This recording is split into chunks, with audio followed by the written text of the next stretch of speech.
Hey everybody, Dr. Joe is here in the house, and I hope you're all doing well wherever you are tuning in from. Let me know who you are, where you're tuning in from in the chat box, and I'll definitely give you a shout out. Again, today is Wednesday, Wealth Wednesday, and we're going to be talking about retirement through real estate. I know a lot of people are interested in this subject area and securing your future with smart investments.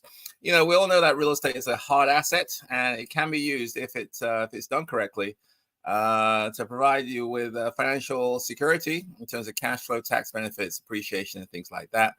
But you have to know what you're doing, and that's what we're going to talk about today: is retirement using the power of real estate as a vehicle towards financial independence and also for retirement. For those who are getting on in years and at least considering retirement, then this is something I think you'll find very interesting today. I'll share with you some of my ideas, some of my experiences, and some of the things I'm doing currently as I seek, that retirement. And well, that's what technically I've been kind of left my last job about 23 years ago. So I suppose technically I've been full-time real estate investor for the last 20 so years. But I want to do a lot more travel, as you know.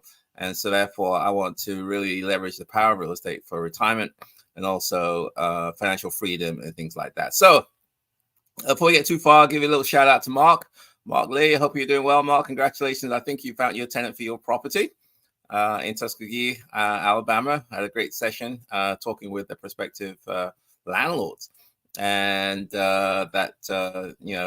your prospective tenant is renting from. So I had a good session. I'm helping Mark in terms of trying to screen and locate quality tenants for his property out in Tuskegee, Alabama. And that's what I'm doing now. So if you have scenarios whereby you're looking to rent your property and locate a tier 1 tenant, that's something which I'm now trying to do, help other people in terms of marketing for prospective tenants, in terms of preparing prospective students, going through the open house process, the tenant selection, tenant screening, tenant selection, and ultimately preparing everyone for the move-in. So that's something which I'm doing now as part of the tenants screening mastery. And I've got a new client which I'm going to be working with, Shayna, out in Cleveland, Ohio. Hopefully we'll be doing that shortly. I just completed projects with a couple of folks here in the DC area. So it doesn't matter if you're in Washington, DC, or whether you're outside. The bottom line is that screening is the key. If you mess up on your screening, you get the wrong person in your house, you are doomed, believe me. So it's really, really important to get the right person in your house, and a tenant that's going to, what I call tier 1, going to take care of the property, pay the rent on time, be pleasant to deal with, and hopefully stay a long time. So if you need any help in those areas, reach out to me and we'll see what we can do. Okay, so let's get down to business today. Retirement through real estate to secure your financial future with smart investments. Again, if you got some questions, please put them in the chat box and I'll get to them towards the end of the session today. Anything to the real estate, whether it be finding deals, negotiating deals, rehabbing deals, finding tenants, screening tenants, managing tenants, anything to the real estate, put them in the chat box and I'll get to them in about 20-25 minutes from now, and during the Ask Dr. Joe segment. So anyway, let's get down to today and retirement through real estate. So the bottom is this. I suppose the question that we all want to ask is this: why is real estate an essential component for a secure retirement plan? I don't think I need to convince anybody that's listening to this live stream or the recording. I think most of you are interested and you believe that real estate can be an important component for your potential retirement in the future. So investing in real estate, obviously, as we all know, offers a unique combination of steady income, if you get good tenants that pay you, that is, and significant equity growth. If you buy the right property in the right area, then you'll get, hopefully you'll get some equity growth, making it really an indispensable strategy for those that are looking for a stable and lucrative retirement. Okay, so if you're looking for a stable and lucrative retirement, we all know that real estate can, I'm just saying can, be a part in that. If you can get steady income, which means you're going to have tenants that take care of your property, pay the rent, and stay a long time so you don't have turnover. and also that you buy in a property in an area that hopefully is going to increase in value. And not all areas increase in value. Some do, some don't. And if you put those two together, you can get the components for a stable and lucrative retirement. So unlike other investment vehicles, real estate is I like that it's a tangible asset. You can touch and feel it, and we all know it can appreciate over time, while generating consistent rental income. This dual benefit not only helps you in building wealth, but also can be a vehicle to financial security and financial independence during retirement ages. So understanding the dynamics of real estate obviously is important, including property selection, picking the right property financing, making sure you finance it right, managing the property, managing the tenant, and also executing your exit strategy, whatever that may be. If you want to offload, sell, do a 1031 exchange or whatever in due course, if you do it right, understanding the components of this, then again, those components will allow you to get long-term, hopefully it will help you achieve your long-term real estate or retirement goals. So real estate is not just about buying anything, anywhere, anyhow. No, it's not like that at all. It's about strategically, I'm emphasizing strategically building a portfolio that can withstand market fluctuations and generate reliable income. Okay, let's talk about that. Building a portfolio, a stable of assets, that can withstand market fluctuations. We all know market cycles. We know that good times come to an end. There are good times, bad times, and everything in between in real estate. It's not always good times, but you have to be able to survive during the bad times, during the tough times. Okay, with a reliable income stream. And that's the reason why I do Section 8, is because, during good times, bad times, it's okay. For the most part, your income is guaranteed. As long as the tenant's in the house, you're going to get your money, at least most of your money. And therefore, it allows you to withstand market cycles a lot more strongly than other ways, because you have that reliable income stream. If a tenant loses their job, they can go to the housing authority and get their portion of the rent reduced. Likewise, which means that the housing authority's portion goes up if the tenant's portion goes down. So you have a reliable income stream. So for many investors, the goal is to create passive income streams that covers living expenses and more, and therefore allowing you to enjoy your retirement without financial stress. This is not an easy way. It's not easy at all. I don't want to sugarcoat this thing. It takes a lot of hard work. It takes time.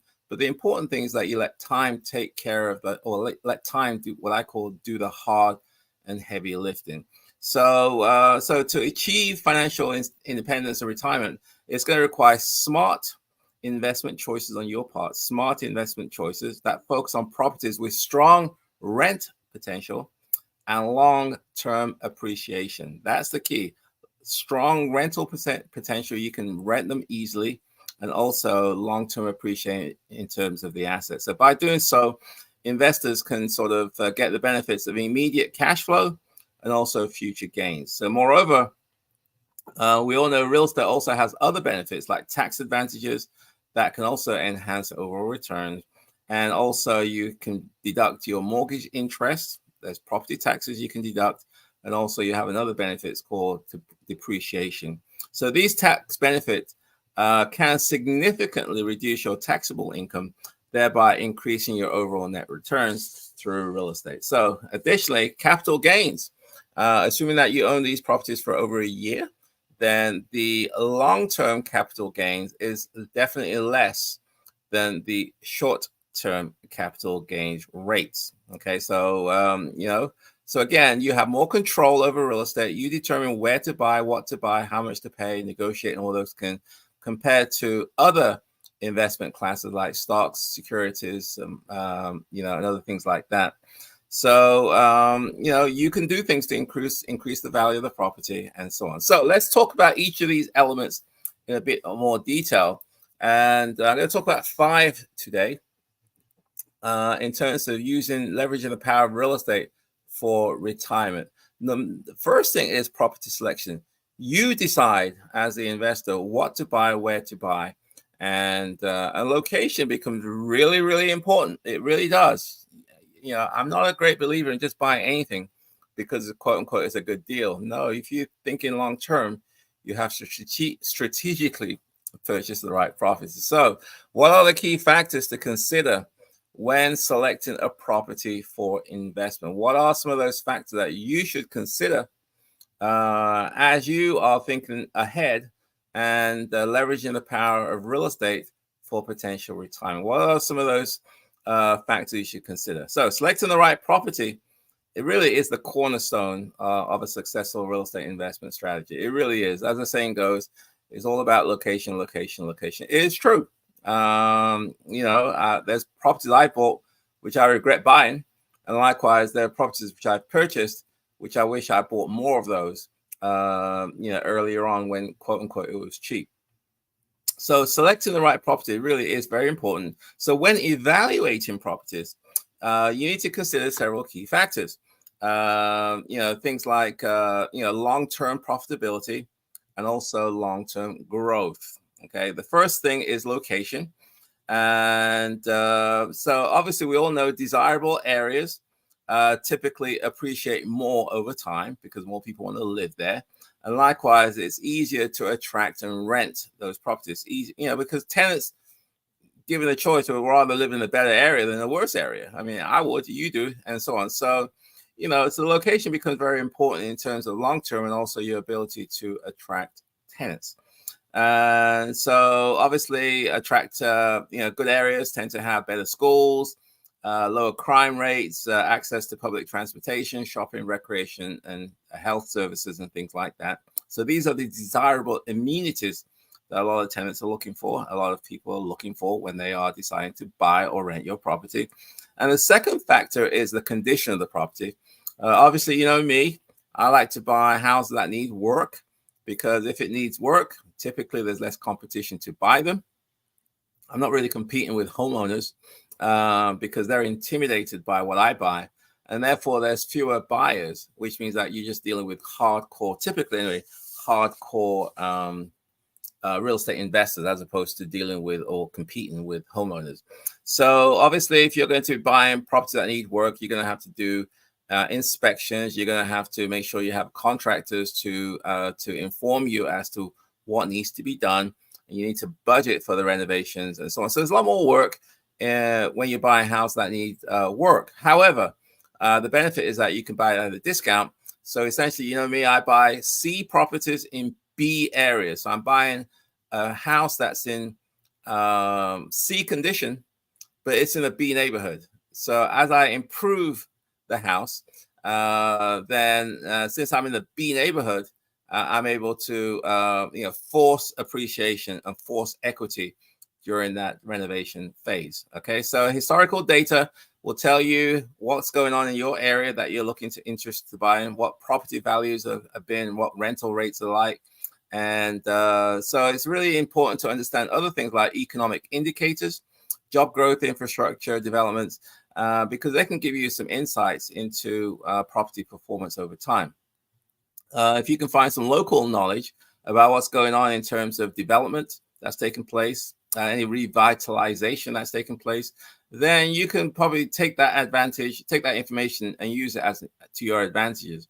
So, another thing you need to consider in terms of location is what type of property you want to purchase. Do you want to purchase single family homes? Do you want to purchase multi-family homes? Do you want to purchase commercial and things like that? So there's lots of different types of properties to purchase, and you need to decide which one makes the most sense for you. So finally, obviously, you need to look at potential for appreciation.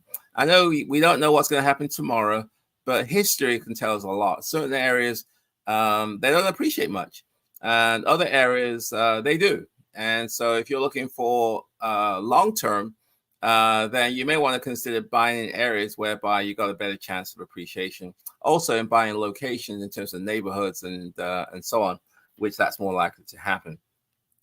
In DC, for example, we've got a lot of gentrification that's taking place. Crazy. So neighborhoods that quote unquote were bad a few years ago are now real desirable, and so you can sort of get the benefits of gentrification as opposed to being a casualty. So what are some of the action items you can take as it pertains to property selection? Number one is conduct a thorough market research to identify high growth areas that you're interested in with strong rental demand. Okay, you want to pick areas that are growing and where people want to live.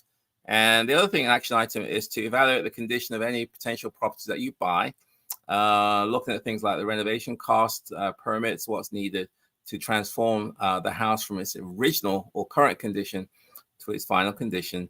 Another thing you may want to do as an action item is to analyze trends and future developments, in the areas that you're interested in, to assess things like for potential for property appreciation. So that's number one, which is all about property selection. The next thing, obviously, if you're going to acquire a portfolio and you want to consider retirement, then you need to fund these deals. I mean, the seller wants money. And so the question becomes, how can investors like you and I secure the best financing options for our real estate investments? Okay, so what type of financing makes the most sense if our goal is retirement, through real estate? Okay, so securing the right financing is critical. The sellers want money. Everybody wants money, so you need to get the money. It doesn't have to be your money, but the seller wants money. And so the issue becomes, where's this money going to come from? And because how you fund your deal will have a significant impact initially and also in the long term in terms of profitability of your investment. So understanding the various types of financing becomes real important, and which one makes the most sense given your situation, given where you are, and given where your short, mid, and long term goals are. So it's really we're going to talk about different types. So, for example, traditional banks, FHA loans, and private money or private financing. We're going to talk about some of those. These are the most common ones. So we'll tiptoe around some of those, and obviously we'll do a deep dive at another time. But each financing option, whether it be traditional banks, commercial lenders, FHA, private money, and so forth, have their advantages and disadvantages, have their pros and their cons. And so which one makes the most sense for you? It just depends on such factors as your credit score, your financial health, and the nature of the investment property that you're looking to acquire. So traditional banks, for example, often provide you with the best interest rates and terms. They're the cheapest forms of money. But they typically tend to prefer people with strong credit and pretty decent down payment, and also a steady income. They like that steady income. They love that, in fact, W-2 income streams and things like that.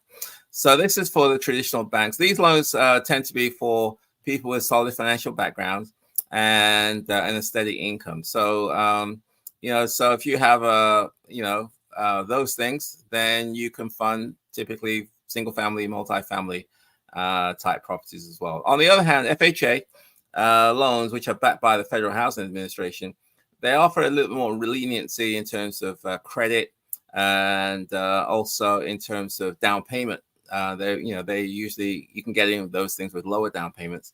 So it may be attractive to a lot of other investors who may not have a lot of down payment money and so forth. However, the downside of what do you call those things? FHA is that they do have what they call mortgage insurance premiums, which can increase the overall cost. There's a portion, several $100s, which tax onto each monthly payment for insurance. The other thing is private financing. A lot of people know that as hard money. That's also another option. especially if you need access to cash quickly to do a deal. And you may not be able to qualify. For those people who may not be qualified for traditional financing, or people who have poor credit and other factors, that's something you may want to consider as hard money. The good thing about hard money is that you can get the deal done real fast, days, whereas traditional financing is usually weeks. And it's really good for things like fix and flip projects, or stuff where you can get in and get out relatively quickly. So the other option you can do in terms of financing is what we call seller financing, whereby the seller is essentially funding, or partially funding your deal. Another way you can do creative financing is having what we call partnerships. So you may have what we call credit partners, people who have access, or people who have the ability to get loans or have money, and you partner with them in exchange for a piece of the action, whether it be in terms of equity and things like that. So there's lots of different ways to get money. But one of the benefits, obviously, of real estate is the ability to leverage. So you don't need to bring all the money. You can bring some of the money and use leverage. So you kind of borrow capital, I suppose. So that allows you to purchase more properties, because each property, you don't have to buy it using all your money. You can buy it with a smaller amount of money and use the power of leverage. But obviously, you're going to take on debt, and you have to be able to manage those debts. If you can't, then the debt will typically crush you. So what are some of the action items associated with financing? Number one is compare different financing options that makes the most sense for you.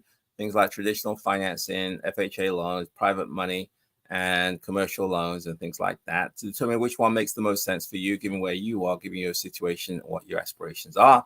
A second action item would be to improve your credit score in order to be able to better secure better loans with better terms and conditions and interest rates and so on.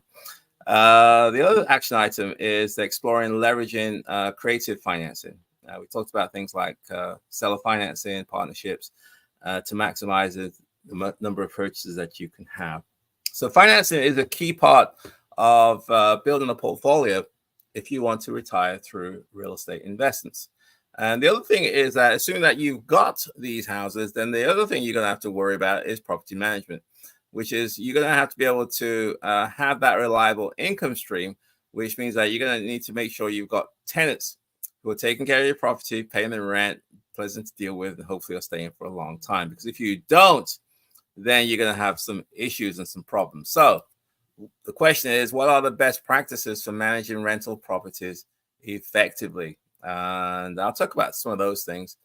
You know me, I'm a real, a firm believer in making sure you do this part right, because if you don't, it throws you off, and it'll hasten the way you get out of this business. So effective property management is crucial for maintaining the value of your property, value of your investment, and also allowing you to have a steady income stream. So property management, it involves a range of activities and tasks, things like tenant acquisition and retention, property maintenance, and financial management. These are all part of the property management. And so the goal is to create a seamless experience for your tenants, ensuring that they're happy. And because they're happy, they're going to pay their rent, take care of your property, and therefore can maximize your returns. So it works both ways. So if the tenants are happy, they tend to take care of your property, they tend to pay their rent, and therefore that increases the return for you, and also makes it a more pleasant experience. If you've had bad tenants, you understand what I'm talking about. So one of the key elements of successful property management is finding and retaining. It's good to get them in, but you got to keep them there. And so tenant acquisition begins with things like screening.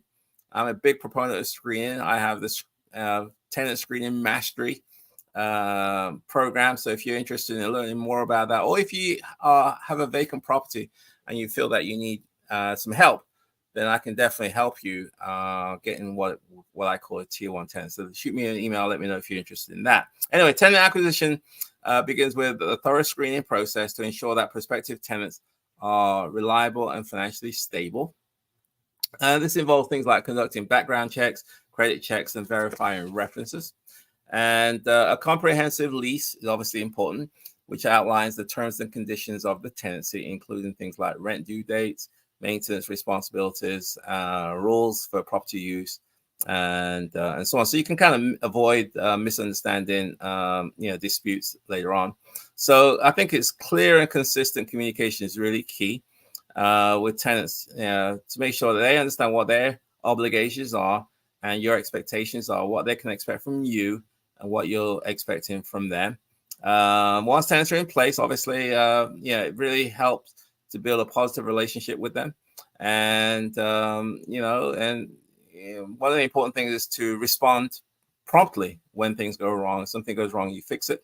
Don't let it drag out. That usually ticks a lot of tenants off. So this includes things like maintenance requests, handling them efficiently, and making sure the property is in good condition. And regular maintenance and inspections are vital to keep your property in tip-top shape and also to avoid future costly repairs. So it's important to create a maintenance schedule for your property, and things like and conduct routine upgrades for things like HVAC servicing, landscaping, pest control, and so on. So it's important to have a reliable network of contractors that you can rely on, and so on. The other thing is financial management. That's an important, very, very important part. You got to know where the money's going, who owes you, who you owe, and the flow of money through your different accounts and so on. So therefore, it's really important to have accurate record keeping of your income and expense flows.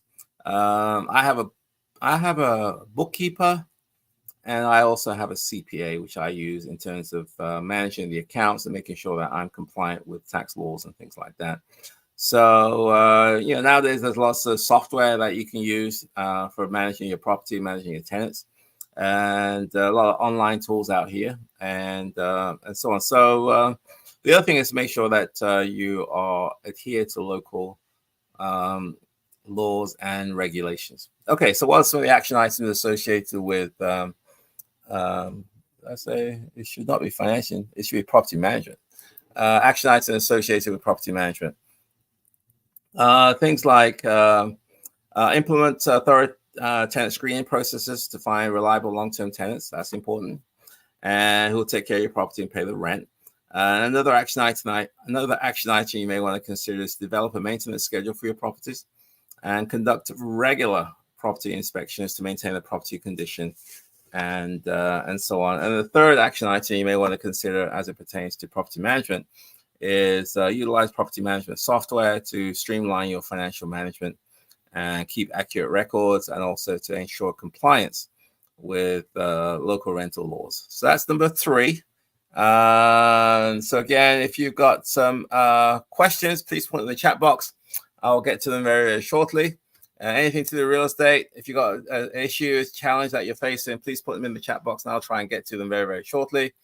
Let me know who you are, where you're tuning in from. I'll give you a little shout out as well, and so on. So the other thing is risk management. Obviously, if you're going to be looking for retirement, you want to manage risk. So I put risk management there because the question becomes, how can investors mitigate risks associated with real estate investing? You are not looking to gamble. You're looking to mitigate or reduce your risk and exposure. So real estate investing, like anything, obviously has its own set of risks. Nothing is risk-free. But the key is going to be effectively managing those risks and, most importantly, protecting your investment. So therefore, you are more likely to have long-term success. So common risks include things like market fluctuations. The market goes up and down. Property damage, if you may have a tenant that destroys your property. Tenant issues, tenants that just are a headache, a nightmare to deal with. And, and also legal issues. You could run into legal problems, and that could also, increase your risk. So things to consider in terms of reducing risk are market fluctuations, property damage, tenant issues, and also legal challenges. So by anticipating these risks, and also having strategies to mitigate them, then investors can, like you and I, can safeguard our investments. And therefore, during the quote unquote risky times, we can still have a steady income stream. Market fluctuations, for example, you know what I mean? I've been through 5 market cycles. I have a good idea how this stuff plays out. It's not good to be the guy standing up when the music stops. It's not good. Economic downtimes, can be very challenging. And also things like local issues, changes in local employment. If companies leave your area, and and if the jobs are not there, then people are going to leave to go to find where the jobs are, and so you may have a declining population. You may have reduced demand, and so on. So it's important to sort of be aware of some of the local factors and shifts in housing demand locally, because all those things are going to affect your profitability and also your real estate investment. So I also think some people do is to diversify their what's it called, different types of properties that they have. So they acquire different types of properties and also different locations. So it can spread the risk around. So stay informed about market trends and economic indicators is really important. And the other risk, as I said before, is property damage from tenants. It could be from tenants, it could be natural disasters, accidents, tenant negligence. These are all it can be significant risk. So how do you mitigate some of those things? Obviously, insurance is essential to protect you. There are different types of insurance, whether it be umbrella insurance, liability insurance, tenant insurance, and so forth. So it's important to have adequate insurance coverage for to reduce the potential for losses, and fires, vandalism, liability insurance. It's all designed to protect you if someone gets injured or there's something goes on in your property. So also the other thing to mitigate risk is to do regular maintenance and inspections of your property, because by going to the property, by looking at your systems, checking the systems out, you could catch things early such that it doesn't become a major expense later on. What's time? 7:33. I'm going to kind of get ready. About 5 minutes. We're going to go to the Q&A session. Ask Dr. Joe. So put your questions, get your questions together. Other risks, tenant obviously issues are non-payment. The tenant's not going to pay you. Property damage, the tenant destroys the property. And you can mitigate those things through screening, as I talked about earlier on. I like to also maintain a good relationship with my tenants, and open communication is really important. I'm really pushing that up, increasing that this year. And also, to reduce risk, you can have a reserve fund, and therefore you have some funds, you have access to money if and when you need it at short notice. So what are some of the action items you may want to consider in terms of risk management? Diversify your real estate portfolio to spread your risk across different property types and different locations. Another action items you can consider is to ensure you have a comprehensive insurance coverage, including property, liability, to protect you against potential losses. And another action item is to maintain a reserve fund to cover unexpected expenses or vacancies, providing you a financial stability for your portfolio. And finally, the exit strategies. Now it's time to exit. Take your money and run, as they say. What are the effective, I suppose the question becomes, what are the effective strategies for real estate investment in terms of exit? So having a clear exit strategy is essential for any real estate investor and investment.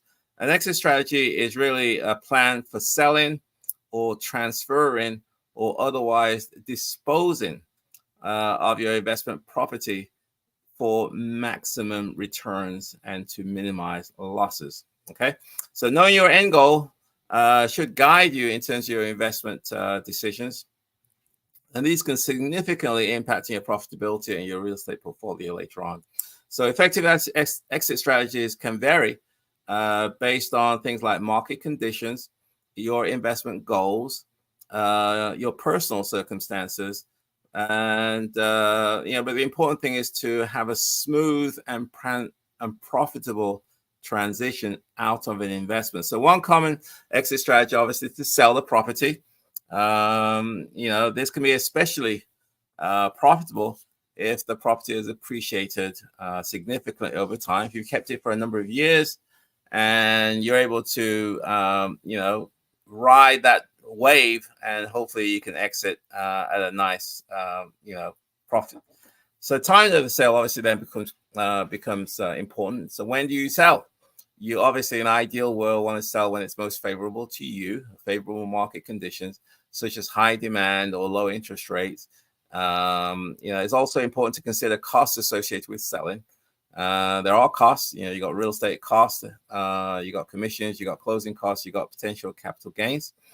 You've also got to weigh those costs against the benefits, which is access to cash, in determining when's the best time to sell. Another exit strategy could be just to refinance. So you still keep the asset, but you're able to tap into that equity through a refinance. And so on. So it's crucial to obviously to make sure that you analyze the terms and conditions of the refinance, and make sure that the benefits far outweigh the costs, such as closing fees and interest rates when you do exit. So passing the property on to heirs could be another exit strategy. Your children, your family members, etc. So that could be a long-term exit strategy. So you kind of create a legacy for your family. This obviously requires careful estate planning to minimize the tax implications and to ensure a smooth transfer of ownership. So working with an estate planner may be something you may want to consider. So that will help you navigate some of the legal and the financial complexities of ownership. And, additionally, some people may want to set up a trust. That gives you a structured way to manage and distribute assets according to your wishes. Another exit strategy is 1031 exchanges, which allows you to defer capital gains taxes by reinvesting the proceeds from the sale of the property into a similar property. These strategies are good things to consider. And likewise, the exit strategies in terms of action items, determine your end goal for each property and develop a clear exit strategy that makes the most sense and that aligns with your investment objectives. Another action item is to stay informed about the market conditions, to identify the best time to sell or refinance your property. And then the third action item is to consult with financial legal professionals to ensure your exit strategy is well planned and executed, considering options like 1031 exchange for tax benefits, etc. So in conclusion, my friends, the question becomes, what are the key takeaways from today's session for you to achieve financial or secure retirement through smart real estate investments? So what's the key takeaways of today's live stream? Well, in conclusion, real estate, obviously, we all know offers powerful and tangible benefits to secure your financial future. Securing your future, obviously, through the real estate requires a comprehensive understanding of the market. It requires strategic planning, and also it requires diligent execution. Throughout this live stream, we've discussed various aspects and things like property selection, financing strategies, effective property management, risk mitigation, and the importance of a robust exit strategy. We talked about all those things. Each of those components is vital for your overall success, and they can provide you obviously with financial security and independence in retirement. But one of the most, I think, the big thing that I want you to take away today is the importance of education and staying informed about market trends and economic indicators in your local area. The real estate market, as we know, is dynamic. It's always changing, and successful investors like you and I are those who are continuously improving and adapt to changes and seek new opportunities. So regardless, it's important to update your skills, ensure that you can make informed decisions and stay ahead of the competition. So investing time in learning about the market, property values, and just learning education, I think is going to be well worth your while. So additionally, you may want to develop a network of friends, associates who are able to help you on your journey. And you can leverage the expertise of more seasoned investors like myself and others who've been around, been through markets, and they have a good idea how this kind of shakes out. So hopefully, I've been able to share with you some ideas and strategies for, considering the use of real estate for retirement. And, I'll see you in retirement. I'm looking forward to it. And I mean, I suppose technically I'm already in retirement, but I just enjoy real estate. So I don't see this as work. I love it. I enjoy it. I enjoy communicating with you. I enjoy helping other people. And hopefully, the pie is big enough, as I said, as far as I'm concerned. We all can do this. It's not easy, but it's definitely doable. So hopefully that was helpful today. Let's get down to the Q&A sessions. Again, if you have some questions for me, put them in the chat box, and I'll get to them in a couple of minutes. If you got some, if you want to shoot me an email, you can reach me at joe@joeasimo.com, joe@joeasimo.com. And if you want to book a one-on-one with me, where we can deep dive into situations that challenges, problems, or if you've got questions about where to start, how to start, what to do, book a one-on-one with me where we can do a deep dive in your scenario, and I can at least leverage, hopefully, some of my experiences based on the fact that I've been doing this for about 35 years. And there aren't a whole lot of scenarios I haven't seen or been through it. And I've made pretty much every mistake you can think of. So my goal is to help you make what I call avoid what I call unnecessary mistakes. So with that said and done, let's get down to the Q&A, Ask Dr. Joe segment. If you got some questions, pull them in the chat box and I'll do the best I can to answer them. So financial firefighter, aloha from Hawaii. Hello, how are you doing, financial firefighter? Hope you're doing well in Hawaii. I'm sure the weather is beautiful. Greetings from Phoenix. Hey, Dao, hope you're doing well. Congratulations, Mark. Yes, people are doing it. And I'm really encouraged when people take action. And, it's not easy, but the important thing is you have to take action. You can't listen to YouTube, Facebook videos forever. That's not going to get you financial independence. What gets you financial independence is taking action. And, taking the right action, I suppose, and so on. So, but I'm good. I enjoy the fact that I know I'm encouraging people to take action, and people are taking action. So kudos to everybody. Now to landscaping question. Are your tenants responsible for lawn care, e.g. cutting the lawn? If so, do you provide an equipment like a lawnmower? All my houses are single family houses. They're not multi-family. They're not condos. And most of them have yards, and I am not responsible for lawn care. That's the tenant's responsibility. I do not provide them with a lawnmower. That is their responsibility. That's one of the screening when I get to know them or decide to screen, decide who I'm going to rent to. I tell them they are responsible for the yard. There's no confusion, and we will do inspections to make sure that they are maintaining it. If they feel that they can't handle it, then they should let us know, and we will not select them. So it is their responsibility. It's in the lease, so there's no misunderstanding as what my role is going to be and what their role is in terms of the yard. So hopefully that helps you, Datu. Ty, hey Ty, hope you're doing well. Many people get into real estate investment and want to be able to set it and forget it. Do you think this is ever truly possible? Asked another way, can real estate investment be truly passive? I don't think real estate is a set it and forget it. No way. I don't think so. It's going to require some action. So it's not totally passive, at least if you, unless you have a property manager. But even if you have a property management company, you have to manage the manager. And not all property managers are any good. That's another thing. I've yet to find anyone that's any good. I'm sure there are good ones out there, but I just haven't found any. So it's really important to oversee and manage your manager. So I don't think it's truly passive. You can minimize the amount of time that you devote to the properties. I mean, I have a lot of properties. Some properties I spend maybe 10 minutes a month or nothing, literally. It's on autopilot. But every now and then we're dealing with real estate, so things go wrong. whether in terms of the property, in terms of the systems, and you're going to have to deal with it. So it's not really, you know, time intensive. However, it can be time intensive if you have the wrong tenant. If you get the wrong person in your house, some people you just cannot satisfy them. There's nothing you can do. They're never happy. They got problems in their world, and they're trying to make their problems your problems. There's nothing you can do. They're just not happy. So how do you avoid that? You avoid that by screening thoroughly. And you know how I do it? Because 80% of your problems is you just got the wrong person in your house. So you know, so it's getting the right person in your house and then managing the relationship once they're in the house. So it's you know, retaining.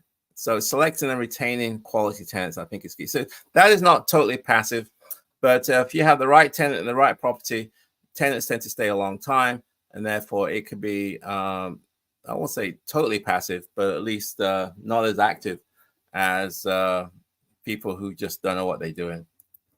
Okay, Alexis, all in one. I just wanted to say you are awesome and so insightful. Oh, thank you.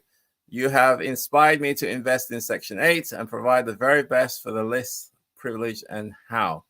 Oh, okay. Please don't stop sharing your knowledge. Okay, well, thank you very much, Alexis. Thank you for this kind words. Yeah, I enjoy you know, providing quality information. I'm trying to up the game on the Wealth Wednesdays and provide you with good information, not just fluff. And sorry, I didn't get that. The internet isn't reachable. I think my Alexa is listening to me. Anyway, Alexa, stop listening. So what's it called? So yeah, I do Section 8 because I just find a lot of joy in providing opportunities for families that are less fortunate, give them a chance to live in nice houses, nice areas, and hopefully rent from a great landlord. So I'm trying to encourage more people to do it. The pie is big enough for all of us. And so if you do this, I am so happy. And if I can help you on your journey, please let me know. Now, too, do you restrict outdoor cooking, e.g., outdoor barbecuing? Thanks.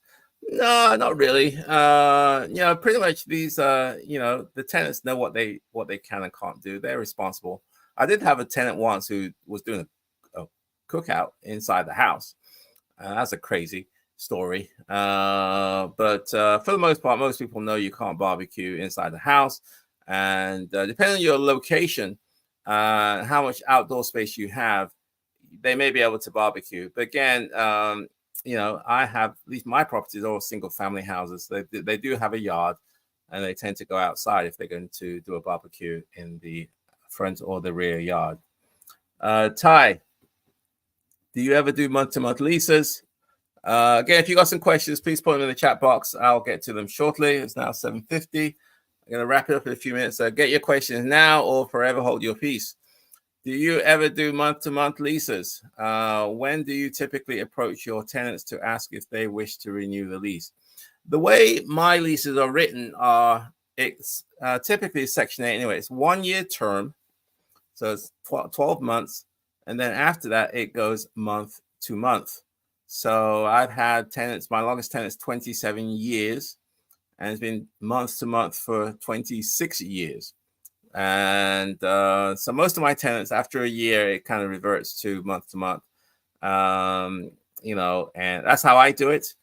Some jurisdictions, you know, people like to, you know, have yearly contracts as opposed to month. So when it comes close to the end of the year, they give the tenants the opportunity to either renew or to move on. You know, and most of my tenants tend to renew, you know, and I don't really have a whole lot of turnover. I don't, and that's by choice because I want my tenants to stay, and therefore I don't have those high turnover and vacancy costs, which will wipe you dry. You know, those costs are so expensive. Ty, what are your thoughts on investing in international real estate? What are my thoughts in investing in international real estate? I don't own anything overseas. I mean, I've got some stuff in London, but for the most part, I mean, I have family members that managing those. But for the most part, I buy local. If I live in a certain area, I try to be not too far away. I understand the local market. I live in the local market, and I can develop systems, relationships in the local market. So I don't really do a whole lot long distance. I certainly don't do anything international. I mean, there's always opportunities anywhere. There's always a shiny object in another country somewhere. I don't really get into that. So I rather just make my money here and then enjoy it somewhere else, if that makes sense. There are great places to enjoy your money, but I'd rather invest close to where I live. Again, that's just a personal preference, but everyone's to their own. So if you like long distance investing, please let me know and give me your reason why you are doing that. And also, if you like international investment, I'll be curious to know why you are so gung ho for that, and how it's worked out for you, some of the benefits for you. And I like to understand, because I don't do international investing. Again, I'm going to wrap it up in a few minutes. Again, if you have some questions, you can always book a one-on-one with me. Let's go to my website, joeasamoah.com. It's Ask Dr. Joe. Ask Dr. Joe. Press that button. Book a one-on-one with me. We can book 1 hour. We can do a deep dive in your situation, whatever that is. And then finally, if you want to shoot me an email, you can always reach me at joe@joeasamoah.com. joe@joeasamoah.com. I think I told you I'm going to Uganda, Tanzania, and Kenya in August for about 3 weeks. We're going to that Serengeti animal migration and so on. So I'm looking forward to that one. It's a great trip, and hopefully I'll try and squeeze in another international vacation before the end of the year. So I will exceed my goal for this year, which is to go to at least 3 countries. I've been to the Cayman Islands, I've been to Jamaica, and I've also been to Mexico this year so far. So maybe I'll do 6 or 8 countries this year. So we'll see. It's all good. It's all good. That's what retirement's all about through real estate investing and so on. So with that said, my friends, I'm going to wrap it up. I think it's now just almost 5 minutes to 8. And I'm going to have myself a good evening and, relax and get ready for tomorrow. Another great day. So with that said, my friends, have yourself a wonderful evening. And I'll see you next Wednesday on Wealth Wednesday. Take care. Bye for now.